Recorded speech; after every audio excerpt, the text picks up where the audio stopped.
Bulletin లో breaking news చూస్తూ ఉన్న భద్రాచలం బస్టాండ్ లో తుపాకీ పేలుళ్లు కలకలం రేపాయి. స్పెషల్ కూంబింగ్ పార్టీ బస్సు దిగుతూ ఉండగా ఈ ఘటన చోటు చేసుకుంది. పోలీసులు మాత్రం మిస్ ఫైర్ అని చెబుతూ ఉన్నారు. పూర్తి డీటెయిల్స్ ని భూపాల్ మనకు అందిస్తారు. భూపాల్, బస్టాండ్ లో భద్రాచలంలో తుపాకీ పేలుళ్లు సంభవించినట్టుగా తెలుస్తూ ఉంది. డీటెయిల్స్ ఏంటి?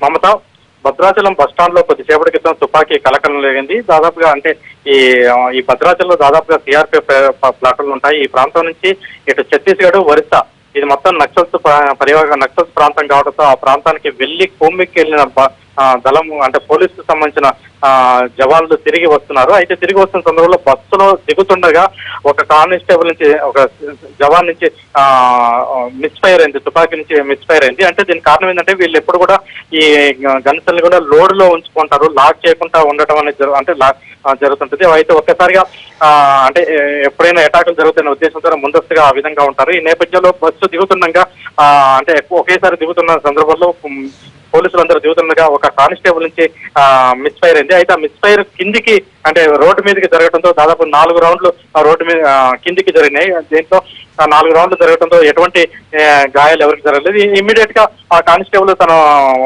టెక్నికల్ గా మ్యాగజైన్ మొత్తం రివాల్వర్ నుంచి మ్యాగజైన్ గుంజివేయడం జరిగింది. రివాల్వర్ నుంచి మ్యాగజైన్ గుంజివేయడంతో కొంత పెద్ద ప్రమాదం తప్పినట్టయింది. అయితే ఈ సంఘటన జరగడంతో బస్ స్టాండ్ లో ఉన్న ప్రయాణికులందరూ కూడా ఒక్కసారిగా 4 రౌండ్లు కాల్పులు ధనాధన సౌండ్ తో వినిపించడంతో ప్రయాణికులంతా కూడా కొంత గందరగోళం గురయ్యారు. ప్రయాణికులు అటు ఇటు కొంత వరకడం జరిగింది. అయితే కొద్దిసేపట్లోనే ఈ సమస్య సెట్ అయింది. ప్రస్తుతం ఈ సంఘటన జరిగిన ప్రదేశానికి భద్రాచలం టౌన్ ఎస్ఐ మురళి అదేవిధంగా సిబ్బందితో వచ్చి మొత్తం కూడా పరిశీలిస్తున్నారు. అయితే దీనికి సంబంధించి మొత్తం వివరాలు సేకరిస్తున్నారు. ఎలా జరిగింది, ఈ కాల్పులు ఎట్లా మిస్ఫైర్ ఎలా అయింది, ఎవరి దగ్గర నుంచి జరిగింది అనేది వివరాలు సేకరిస్తున్నారు. Mamata. Right, thank you Bhupal. News online లో ఇప్పుడు మరో షార్ట్ బ్రేక్.